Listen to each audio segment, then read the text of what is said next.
excusez-moi, je fais partie des gens quand même qui sont un peu des spécialistes du principe. Hein. On est peu nombreux en France à l'être. Je vous avais travaillé on est quand même à la santé publique, ça fait un petit peu partie de mon domaine d'activité. Et qu'est-ce que vous dit la Cour?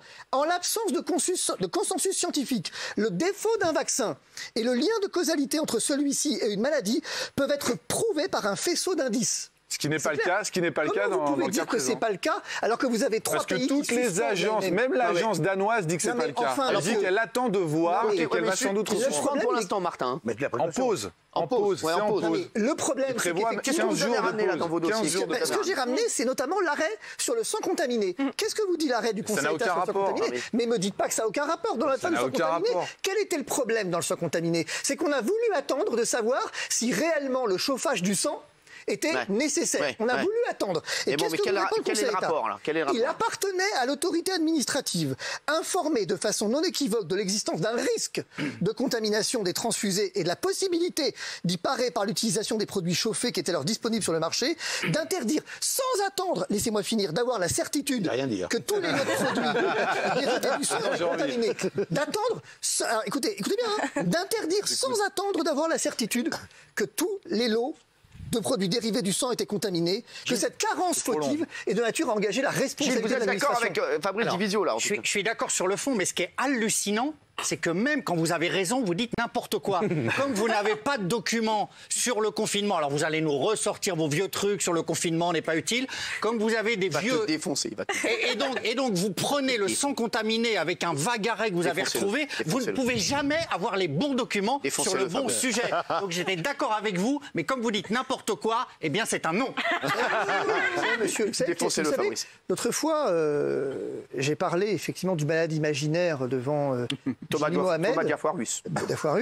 Vous, il y a un truc qui me vient là, c'est un livre de Boris Vian, j'irai cracher sur vos tombes. Ah oui. Parce que finalement, vous faites que ça. Je crois qu'il a envie de cracher sur ta gueule. Non, monsieur. Ce qu'il fait, ce qu'il fait là, c'est qu'il crache sur les tombes des morts. Arrêtez. Il sauve bien plus de vies avec le vaccin AstraZeneca qu'il y a Trudeau, c'est même pas prouvé. Qu'est-ce que vous dites, Martin? Vous dites qu'on sauve plus de vies? On a sauvé des dizaines de milliers de vies en Angleterre grâce au vaccin AstraZeneca. Vous avez vu l'étude écossaise peut-être? Mais juste Fabrice Divisio, pour vous, il est dangereux le vaccin AstraZeneca. Il est dangereux pour vous? Le vaccin est dangereux, c'est pas moi qui le dis, vous avez 3 pays qui l'ont suspendu. Enfin, c'est quand même. Je veux dire, je veux bien qu'à un moment donné, si vous voulez, on passe son temps à se référer à l'Angleterre. Faut arrêter. Je comprends que vous ayez envie de faire des joutes verbales, mais ce que vous dites, c'est très dangereux parce qu'il y a des gens qui vont croire les bêtises que vous êtes en train de raconter et qui vont pas se vacciner.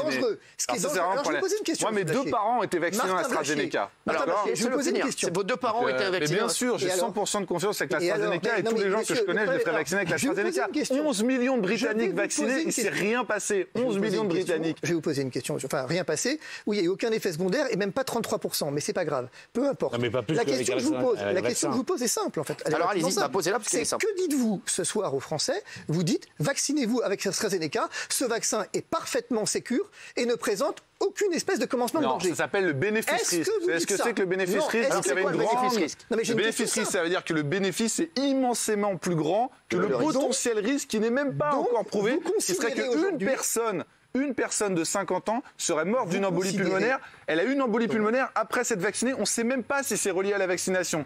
Et on sait qu'en Écosse, il y a eu des milliers de vies qui ont été sauvées grâce à la vaccination. On a vu la courbe de mortalité chuter drastiquement. Donc faites attention quand vous dites des bêtises comme ça. Ça m'amuse de discuter d'habitude sur l'effet du confinement, mais là c'est grave, c'est la vaccination. Et le seul vaccin qu'on a en France pour l'instant, c'est l'AstraZeneca. Si vous voulez, moi ce que je considère, monsieur Blachier, c'est que vous êtes présomptueux dans cette affaire, rien d'autre. Et que finalement vous prenez des vessies pour des lanternes et vous présentez des hypothèses comme des certitudes. Et c'est bien ça qui nous gonfle depuis le premier jour. Absolument pas, c'est vous qui prenez une hypothèse comme une certitude. Mais alors, il a vacciné ses parents, c'est son problème. Il faut arrêter 5 minutes à un moment donné, si vous voulez. On a 3 pays qui ont suspendu le vaccin parce qu'ils ont considéré que le principe de précaution exigeait... Et il y a combien de pays qui ne l'ont pas suspendu? Il y a combien de pays qui ne l'ont pas suspendu? L'Allemagne, le Royaume-Uni, la France, l'Italie, l'Espagne, le Portugal, la Pologne.